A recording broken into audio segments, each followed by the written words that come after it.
This will undoubtedly be, at some point, another stone heaved onto the cairn of gaming's grave, and a success at censoring gaming will also be a step towards censoring everything, which everyone is already trying to do.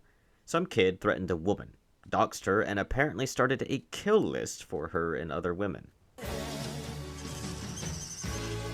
My first question is, how and why does an age nondescript juvenile know the home address of a woman he met on the internet in a game made for children?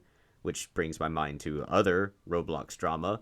Like, what was going on here exactly? I mean, if it was a girl who knew the home address of a man, you'd instantly think he was grooming her, but people don't tend to think in the inverse. I I don't have gender equality derangement syndrome, so I'm wanting the lowdown on that. I'm salivating for them juicy drama deets more than the only widow of a 1950s wife group where every other husband made it back alive.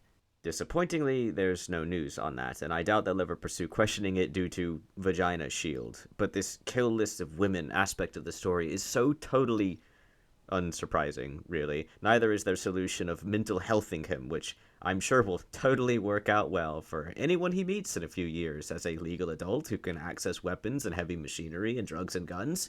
Funnily enough, I never did anything like that growing up, and I grew up playing Call of Duty, Turok, Unreal Tournament, Perfect Dark, GoldenEye, etc., etc.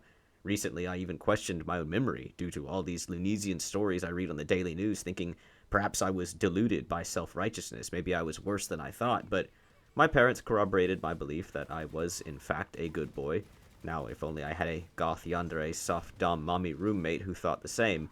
But to be fair to these new kids on the continent, I'm a millennial, and technology had not yet advanced enough back then for my brain to be deep fried by phones, mobile sites, and short form videos, which has drastically lowered the average person's intelligence, particularly in countries that glorify gang violence and the belief that Game of Thrones was actually good prior to its final season.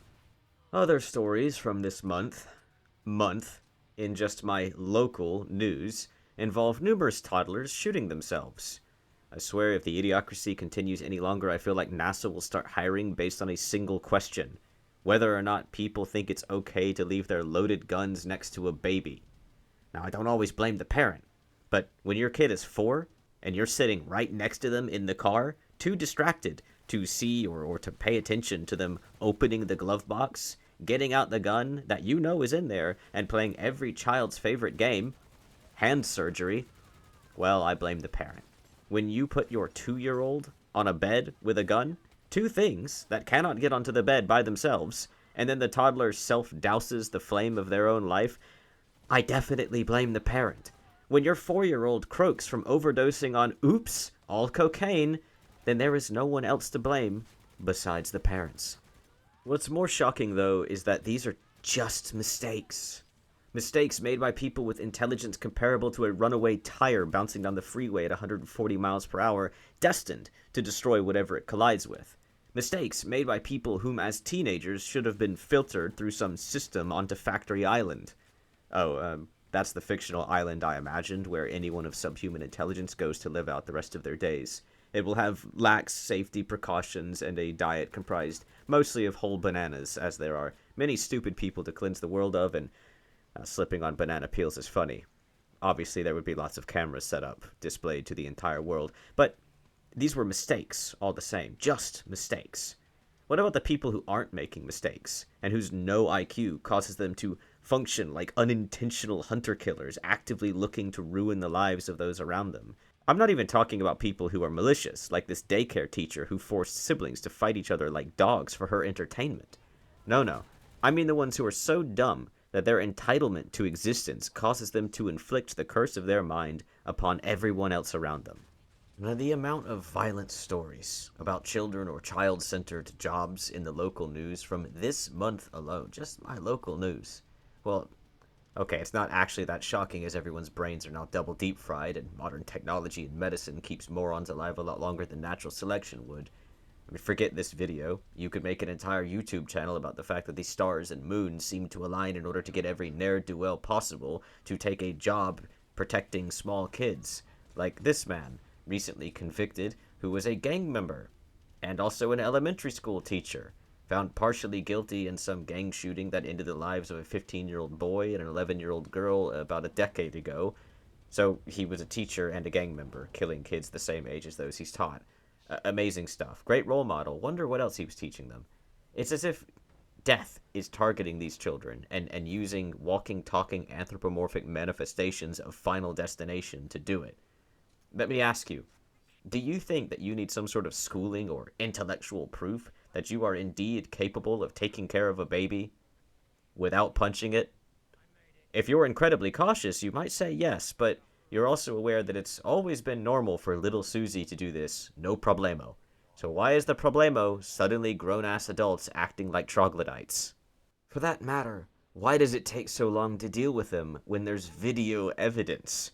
The glacial justice system has finally convicted these women of something that happened in 2024, with charges of abuse towards children from 6 months to 3 years old. They were collectively found guilty of pinching, slapping, punching babies with a closed fist, handling them roughly by shaking them, slamming them onto changing tables, tossing them into cribs, dropping them onto the floor, and lifting them by one arm. They couldn't even feed them properly, aggressively shoving food into their mouths and hitting them with bottles of milk. I'll ask you again, do you really need schooling to know that you shouldn't do any of that? I've never taken care of a baby before in my life, and 2 of my most traumatic memories were when I was forced to, for just a minute or so, hold my nieces as babies, and I still have nightmares about it. Babies are disgusting. That said, no one has ever needed to teach me not to pick babies up by one arm like they're a damn chimpanzee, let alone to full-on punch them, despite how horrifyingly creepy they are. I even get mixed feelings about watching animals pick up their kits and cubs by the scruffs of their neck. And I know it's all they can do, they only have a mouth, but it still just kind of looks like it hurts. This is because do I actually need an explanation here? I mean, raise your hand if you actually need an explanation as to why it's completely insane that people are going on and on about American illiteracy and the dwindling job market, and yet these people, whom our AI overlords will undoubtedly turn into batteries, and they're being paid to look after children. God, it's blood boiling. And they're in prison now, more useless than a battery. When they get out, they're going to create more problems because they were already so brain dead that they punched babies while on camera in their workplace. It's a cycle that only punishes the good guys. From children to adults, black to white, male to female, everyone falls into one category, and I'm sick of hearing about it. I'm sick of dealing with it. I'm sick of the neo-human ethnic identity of bad news.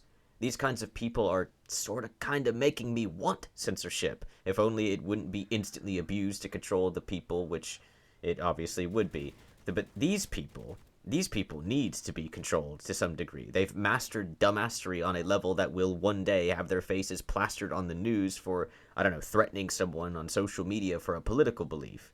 Hell, I guess that's a best case scenario. The alternative is they end up on their news for one of these things. Hired by a daycare and they abuse children, or maybe they've been allowed to roam free long enough to breed, and then they either train a new generation of idiots, or they accidentally kill them. Either way, that's pretty bad. See, I think censorship in a sane world is insane, but the world is insane.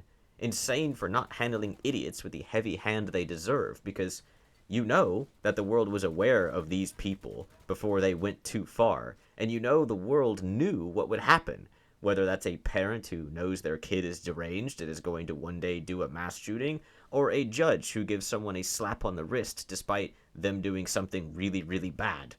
The question is, what good would censorship do? We all know a thing or two about Japan, right?